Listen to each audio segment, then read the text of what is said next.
Discuss this story is Global World Affairs analyst Marco Vicenzino. Marco, welcome to the programme. Undoubtedly, big propaganda victories again for Islamic State this week. Can you give us the military significance? Sure. On the propaganda side, it's important to emphasize also is the fact that what they do is that they extend this sense of inevitability of victory and that aura of invincibility, which does a lot to instill fear into its enemies. And also these victories, these ground victories, they feed into their narrative as a fact that ordinary Sunnis have no alternative to the only alternative they have is ISIS, and usually the only people who can protect them is an American Air Force with the Shiite army backed by Iran. So these victories fall into that in assisting in that narrative. Now, going to the military front, on the military front, we have to look at three key areas. One is the takeover of Ramadi, one is the takeover of the border post, and the other one is Palmyra. Now, if you look at the takeover of Ramadi, Ramadi, for the most part, it's not so much that it's ISIS as their military strength. It's more ISIS about the weakness of the Iraqi military army, of the regular army, which basically has to now rely on the strength of Iraqi militias, Shiite militias. Secondly, if you look at the border posts now, there's three border posts between Syria and Iraq.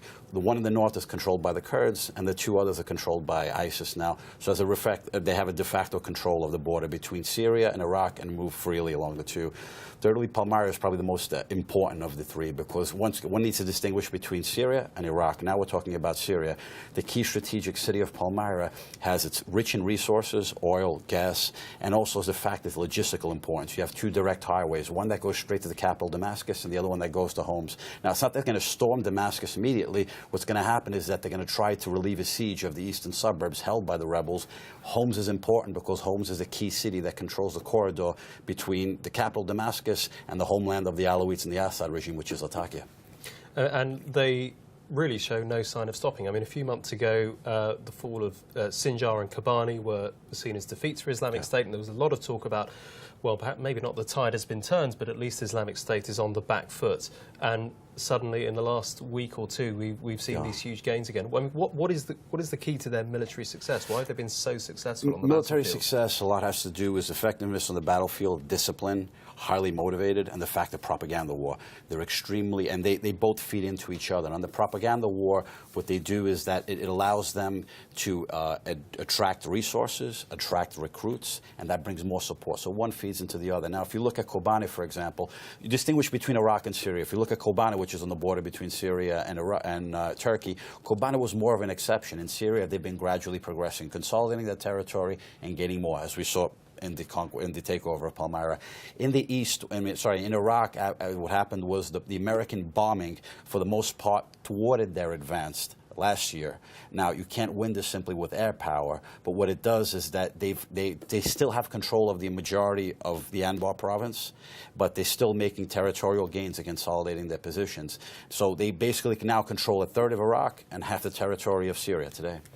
And, I mean, you mentioned the U.S. Bombing campaign, and it is exactly that. No U.S. troops on the ground other than troops training Iraqis in Iraq.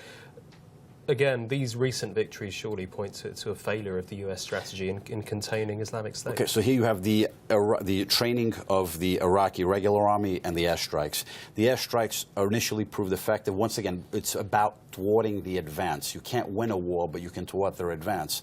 And where it's worked well, it's particularly in the north. If you look at the Kurdish regions, due to the aerial support given to the Kurds have been able to consolidate, hold their ground and their territory. In the south, it's been a different story. But in Syria itself, American air power, America has no reliable ground allies in Syria. And then in Iraq, the ground forces is basically relying upon Iraqi Shiite militias. So the Americans are not in a good situation, no matter how many words President Obama wants to use.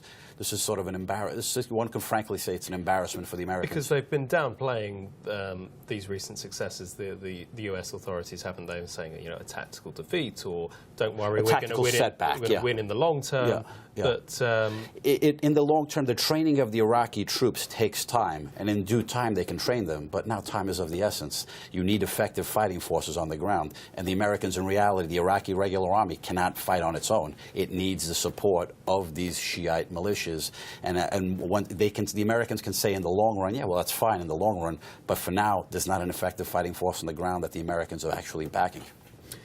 Okay, Marco Vicenzino, thank you very much for joining us here on The World Tonight.